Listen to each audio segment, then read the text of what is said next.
जय गुरुदेव। और दोस्तों, मेरे चैनल तंत्र अप्सरा साधना में आपका एक बार फिर से हार्दिक स्वागत है। और देखिए, आज मैं आपके सामने जो वीडियो लेकर के आया हूँ, इस वीडियो के माध्यम से आपको बहुत ही एक ज्ञान की बात मैं आज आपको बताने वाला हूँ। और ये वीडियो आपके लिए बहुत ज़्यादा महत्वपूर्ण भी है।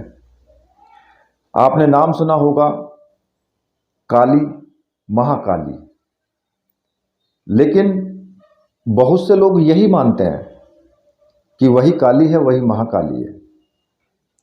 लेकिन आज आपको मैं वो चीज़ बताऊंगा कि इन दोनों में अंतर क्या है।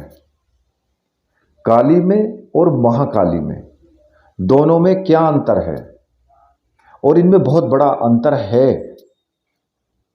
लेकिन आज मैं इसी अंतर को आपको समझाऊंगा कि देखिए, जब कोई भी साधक होता है और महाकाली की साधना करने के लिए वो कदम आगे बढ़ाता है, तो उसके मन में बहुत सारे प्रश्न आते हैं, बहुत सारे सवाल होते हैं उसके मन में। और ऐसे प्रश्न जो है वो अचानक से ही आने लगते हैं।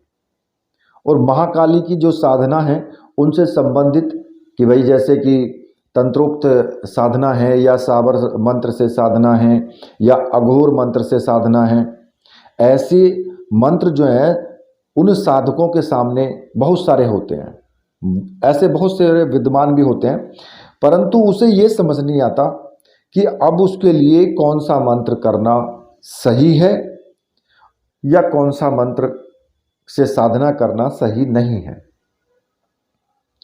परंतु क्या आप सभी ने ये सोचा है कि शक्तियों का जो प्रभाव है और उनका जो कार्य है उनके नाम के ही अनुरूप होता है, जबकि एक ही शक्ति का अलग अलग नाम से उसका जो जन्म है वो अलग अलग नाम से वो सबके सामने पेश होती है।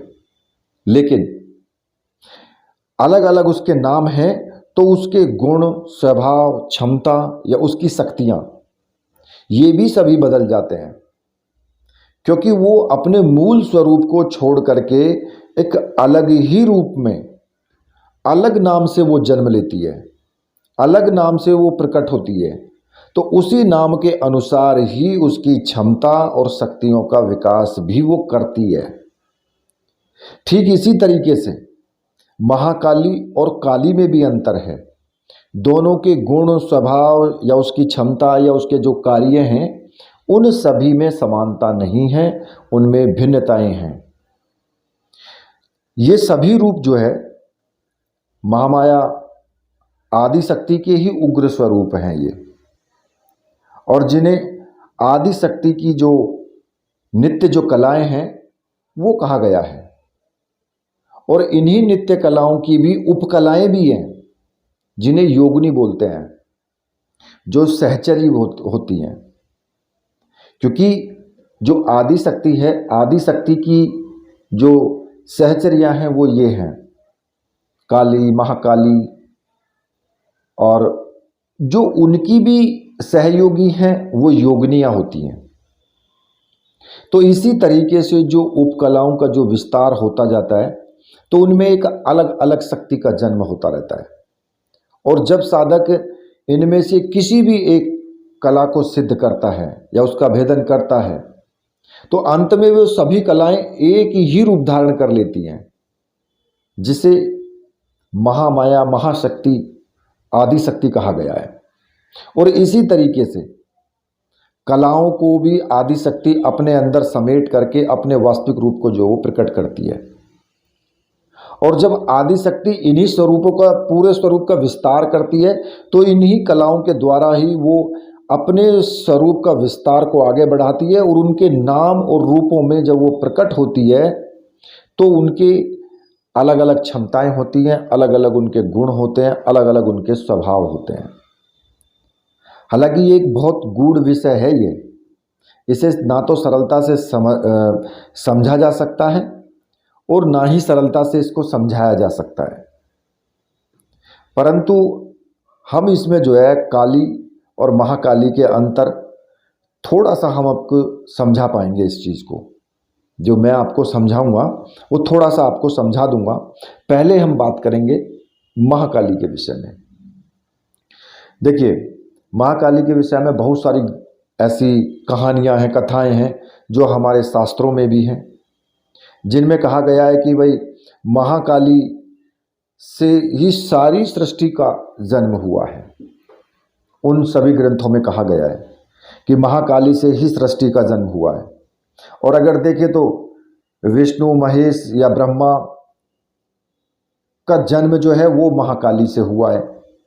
अब इस तथ्य में ये कहाँ तक सही है, इसका प्रमाण देना तो बहुत मुश्किल है, क्योंकि हमारे जितने भी पौराणिक ग्रंथ हैं उनमें अलग अलग तरह की भ्रांतियां हैं, और जिनमें अगर संशोधित उनको पढ़ करके उनका पूरा निचोड़ निकाल करके अगर हम उसको संशोधन करके देखें भी तो ये इस तथ्य को निकालना बेहद मुश्किल हो जाएगा, निकल ही नहीं पाएगा ये।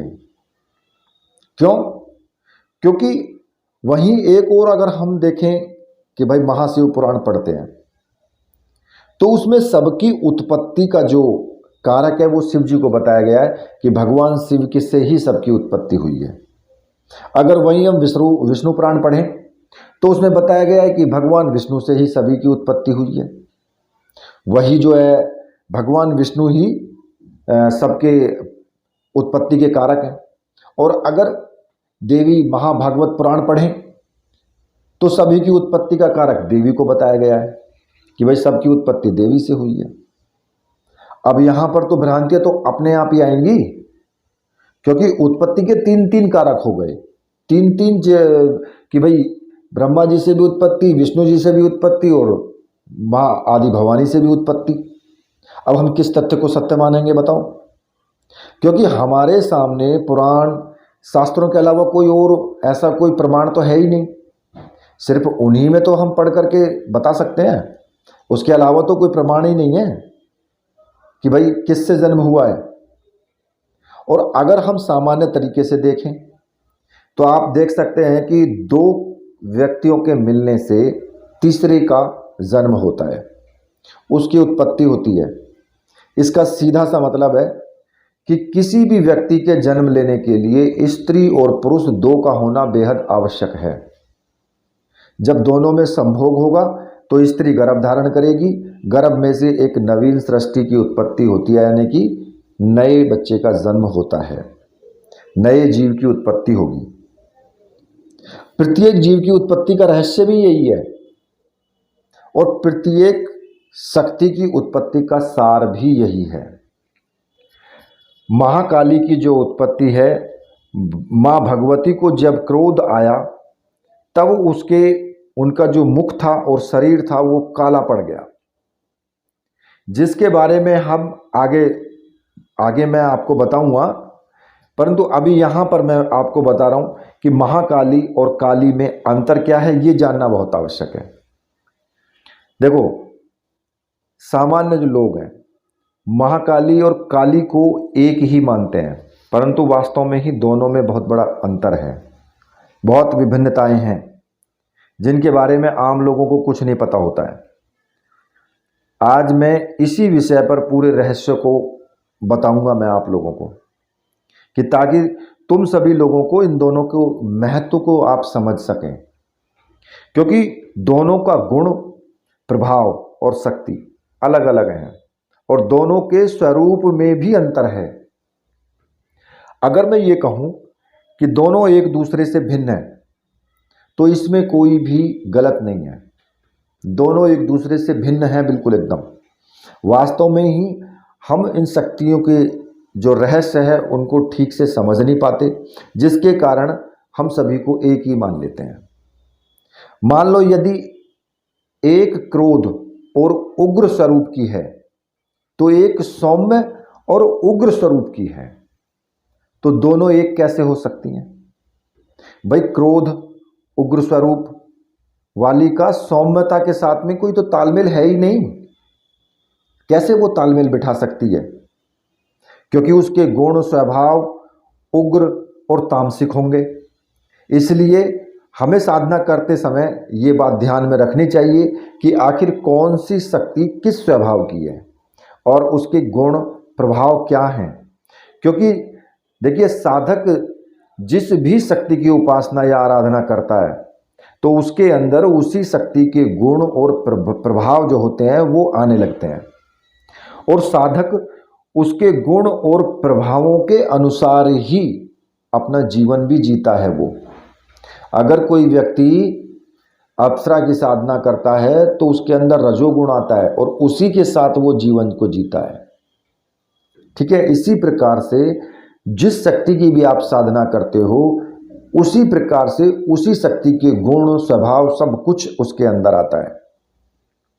अब देखिए, महाकाली की जो उत्पत्ति है उसके विषय में अनेक कहानियां हैं। एक कहानी मैं आपको इसी में से सुनाता हूं। एक बार माँ भगवती पार्वती को बहुत ज़्यादा क्रोध आ गया, जिसके कारण उनका मुख जो था और पूरा शरीर उनका काला पड़ गया, और माँ के इस स्वरूप को देख करके सभी देवी देवता भय से कांपने लगे। माँ से शांत होने की प्रार्थना करने लगे और उनकी स्तुति करने लगे। माँ के इस काले रंग के स्वभाव जो स्वरूप था उसको बाद में देवताओं ने महाकाली के रूप से संबोधित किया। इसी स्वरूप को महाकाली के रूप से संबोधित किया, और ये जो स्वरूप है माँ पार्वती के क्रोध की उच्च सीमा का प्रतीक है ये। और जब उनका क्रोध बहुत ज़्यादा बढ़ जाता है तो वे अपने इस उग्र प्रचंड रूप में वो प्रकट हो जाती हैं। और महाकाली का जो स्वरूप है पूरा का पूरा वो गहरे काले रंग का है,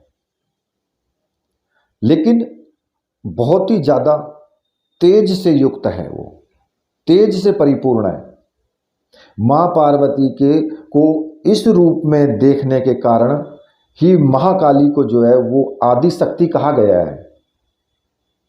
इसी रूप को आदि शक्ति भी कहा गया है, इसीलिए कहा गया है क्योंकि ये महामाया पार्वती का ही क्रोध स्वरूप है, ये जो महाकाली का स्वरूप है।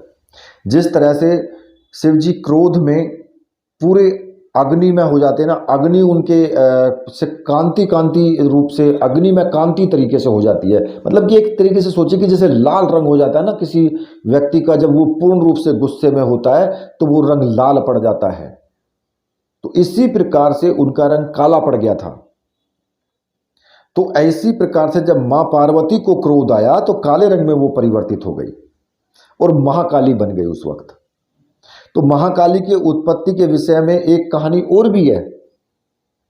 ये बात उस टाइम के जब एक राक्षस था दारुण, और उसका जो अत्याचार तीनों लोकों में बढ़ गया, तीनों लोकों में सभी जो है परेशान रहने लगे। तो सारे देवता दारुण के हाथों वो मात खा चुके थे, सब हार चुके थे। अब दारुण को वरदान मिला था कि उसकी मृत्यु एक ऐसी स्त्री के हाथों हो सकती है, ठीक है, जिस कारण जो है सभी देवता हाथ जोड़ करके ब्रह्मा जी के पास पहुंचे। तो उन्होंने उसका समाधान निकाले उसका भाई। उसके बाद में ब्रह्मा जी ने एक स्त्री का रूप धारण कर लिया और दारुण से युद्ध करने चले गए, लेकिन वो भी इस असुर को नहीं हरा पाए। अंत में सभी देवता ब्रह्मा जी के साथ भगवान शिव के पास गए और उन्होंने उनसे प्रार्थना की कि वो कुछ करें। सभी की प्रार्थना सुनने के बाद शिव ने मुस्कुराते हुए माता पार्वती की तरफ देखा और उनका इशारा समझते ही माता पार्वती ने अपनी शक्ति का एक अंश निकाला, और वो एक चमकता हुआ तेज था, एक गोला था, जो देखते ही देखते भगवान शिव के नीलकंठ से होते हुए उनके शरीर में प्रवेश कर गया। और इसके बाद भगवान शिव ने अपनी तीसरी आंख खोली तो तीनों लोग जो थे वो थर थर कांपने लगे, और भगवान शिव की तीसरी आंख खुलने के वो शक्ति उस आंख से बाहर निकली, जिसे देख करके सारे देवता घबरा गए, और उस शक्ति ने विशाल और रौद्र स्त्री का रूप ले लिया। और उसका जो रंग था वो बिल्कुल एकदम रात्रि की तरह काला रंग था। जुबान जो थी वो खून जैसी लाल थी, चेहरे पर बहुत तेज था और माथे पर तीसरी आंख थी। और इस तरह से उसने सभी राक्षसों को खत्म कर दिया। ठीक है, महाकाली के जन्म के विषय में इस प्रकार की भी जो प्रचलित हैं बातें। अब उसी दूसरी तरफ आती है काली। अब काली की उत्पत्ति कहाँ से? काली की उत्पत्ति माता भगवती की भ्रकुटी से हुई है। मां काली जो है शक्ति का एक भयानक रूप है, यानी एक दुष्ट राक्षस के विनाश के लिए उनका अवतरण हुआ। उनकी त्वचा काली, उनकी आभूषण जो है वो खोपड़ी का एक लंबा हार है और उनके कई हाथ हैं। जीभ जो है वो लहू के लिए तरसती हुई जीभ है जो बाहर की तरफ लटकी हुई है। जब माता दुर्गा ने महिषासुर नाम के एक राक्षस से युद्ध कर रही थी तो वो इतनी ज़्यादा क्रोधित हो गई कि ज्वाला जो थी वो माँ काली के रूप में वो अवतरित हुई, उनकी ज्वाला। और जो रक्त बीज जो राक्षस था उसको मार करके और दूसरे राक्षसों को मार करके और उनका खून पिया माता काली ने। ठीक है, काली ने उनके सभी के सर अपने गले में लटका लिए और रक्त बीज का भी वध काली ने ही किया था। तो इन संबंधों में अलग अलग और तरह तरह की कहानियां हैं, परंतु दोनों की संहार की शक्ति है। शक्तियां जो दोनों की है वो संहार की ही है, मतलब कि संहारक के रूप में है दोनों। लेकिन फर्क सिर्फ इतना है कि महाकाली का रूप जो है वो संहारक तो साथ साथ सौम्यता है, लेकिन यहां काली जो है वो तामसिक है, उग्र है। अब इनमें विभिन्नताएं मैं आपको बता देता हूं। देखो, महाकाली जो है वो महाकाल की अर्धांगिनी और सहचरी है। वो महाकाली देखने में बहुत ही ज्यादा गहरे काले रंग की है। नंबर तीसरा है, महाकाली समय से आगे चलने वाली शक्ति है, मतलब कि समय से भी आगे चलती है वो। नंबर चौथा आता है कि महाकाली शत्रु नाशक है, तंत्र मंत्र और काली मैली जो विद्याएं हैं उनका नाश करने वाली देवी है ये। नंबर पांचवा आता है, महाकाली जो है वो पुरुषार्थ में को भी और मोक्ष देने वाली देवी है वो। अगर कोई इनकी आराधना करता है तो वो पुरुषार्थ के भी कार्य करता है और उसको मोक्ष भी प्राप्त होता है। और उसकी जो वाणी है, उस साधक की वाणी में प्रखरता आ जाती है, मतलब कि उस साधक की जो वाणी है उसको लोग समझते हैं, उस पर एक सम्मोहन होता है वाणी के अंदर, और उसके अंदर ओज और तेज एक प्रदान होता है उसको। जो महाकाली है अपने साधक को ओज और तेज प्रदान करने वाली देवी है ये। ठीक है, अब वहीं दूसरी तरफ मैं काली की बात करता हूं। ये देवी जो है ये दुर्गा की भ्रकुटी से जन्मी हुई शक्ति है ये, जो गहरे नीले रंग की है। काली जो है वो बिल्कुल काली नहीं है, गहरे नीले कलर की है। उसका रंग जो है गहरा नीला वर्ण है वो। नंबर दूसरा आता है, ये जो है तंत्र मंत्र जादू टोने सबका नाश करती है, शत्रु का विनाश करती है ये। नंबर चौथा आता है, काली सदैव क्रोध मुद्रा में ही रहती है। अगला नंबर आता है, इसे रक्तपान करना यानी कि खून पीना सबसे अधिक प्रिय है। इसकी पूजा करने वाले को बलि देनी पड़ती है इसीलिए। अब वो बलि चाहे बकरे की खून की बलि दो, मुर्गे की खून की बलि दो, किसी भी चीज की बलि दो चाहे। अब नंबर अगला आता है, ये काली जो होती है ये काल की अर्धांगिनी और सहचरी है।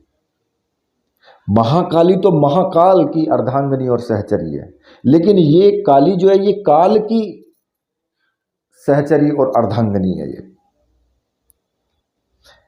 इसके साधक को सफलताएं तो जरूर मिलती हैं, ये भी निश्चित है, लेकिन इसका नकारात्मक प्रभाव भी उस साधक के ऊपर पड़ता है, उससे नहीं बच सकता वो भी।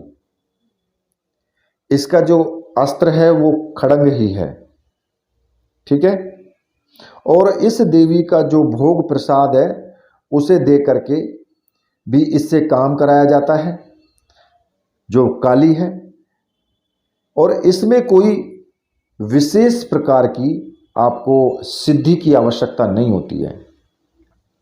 इसमें कोई विशेष सिद्धि की आवश्यकता नहीं होती है। इसमें आप उसको बलि दे करके, उसको कुछ भी, उसको खाना पीना करके उसका और उससे काम कराया जाता है, और ये शमशान के अंदर ही होता है। कुछ मंत्रों का जाप करोगे, उसको बलि दोगे और अपना काम कहोगे, वो आपका काम करेगी। ठीक है। तो इस प्रकार से काली के अंदर और महाकाली के अंदर ये अंतर होता है। इस अंतर को समझना बहुत जरूरी है। अगर आपको सभी प्रकार से सही दृष्टि में अगर देखा जाए तो आपको महाकाली की साधना करनी चाहिए, जिससे आपको मोक्ष की प्राप्ति भी होगी। भोग और मोक्ष दोनों चीजें मिलती हैं। यहां आपको अगर काली की साधना करते हो तो यहां आपको सिर्फ और सिर्फ किसी का बुरा ही करना होता है, क्योंकि शमशान में अगर आप किसी को बलि दोगे, बलि देने के बाद काम करोगे, काम के लिए बोलोगे, वो ये तो कहोगे नहीं कि मेरे दुश्मन को लड़का पैदा हो जाए, यही कहोगे कि दुश्मन के सारे ही मर जाएं। तो इसलिए होगा क्या कि सिर्फ आप कुछ भी पुरुषार्थ नहीं कर पाएंगे, सिर्फ पाप ही कमाएंगे। खैर, वो तो प्रत्येक की अपनी अपनी इच्छा होती है, अपने अपने विचार होते हैं कि कौन क्या करना चाहता है, क्या पाना चाहता है। ये मैंने आपको पूरा इसका अंतर समझा दिया है। आगे मैं साधना भी दूंगा महाकाली की, और साबर मंत्र से भी दूंगा और दूसरे मंत्रों से भी दूंगा।